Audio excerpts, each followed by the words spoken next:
নমস্কাৰ বন্ধু বান্ধৱীসকল, মই আজি আৰম্ভ কৰিবলৈ গৈ আছোঁ ফিলচফিৰ কাট অফ এনালাইচিছ কৰিম আৰু এটা মই থুলমূল আইডিয়া দিম। আপোনালোকে চাব, যদি ভাল লাগে এটা কমেণ্ট কৰিব।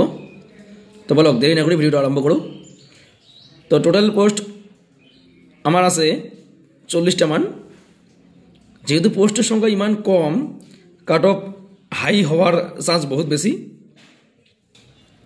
তো প্রথমতে মই জেনারেল বা ইউআর কাট অফ মই কৈ আছোঁ। তো যিসকল বন্ধু বান্ধৱৰ 80+ আছে, এওঁলোক ফিলচফিৰ এটা পোষ্ট হয়তো পোৱাৰ বহুত চান্স থাকিব, কাৰণ 80 মাৰ্কছ পোৱা নেগেটিভ এক্সামত বহুত টান হয় আৰু শুনামতে পৰীক্ষাসকলৰ ইমান ভালো হোৱা নাই। তো যি নহওক, জেনেৰেলে যদি 80+ আছে তো আশা কৰা যায়। তাৰপিছত যদি চাওঁ OBC 72ৰ পৰা 79 বা 80লৈকে থাকিলে এওঁলোক বহুত বেছি আশা আছে বুলি ক'ব পাৰি। তাৰপিছত যদি SC চাওঁ, SCৰ মানুহ বেছি হ'ব কিন্তু পোষ্ট হয়তো ইমান নাথাকিব। সেই কাৰণত SCৰো কাট অফ কি হ'ব, ফিলচফি PGDৰ ক্ষেত্ৰত কি হ'ব, অলপ হাই যাব পাৰে। আৰু ST 55ৰ পৰা 64 বা 65 এইখিনি যদি থাকে তো এওঁলোক নিশ্চিত বুলি ক'ব পাৰি।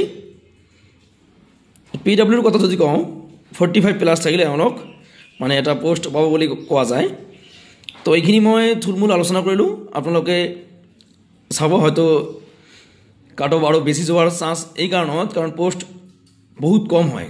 তো যদি পোষ্ট কম, কেণ্ডিডেট বেছি যদি হয় তো পোষ্ট ফিলচফিত কি হ'ব, হায়েষ্ট যাব। কাৰণ যদি পোষ্ট বেছি থাকিলে হয় তো কাট অফ অলপ কম যোৱাৰ চান্স থাকিলে হয়।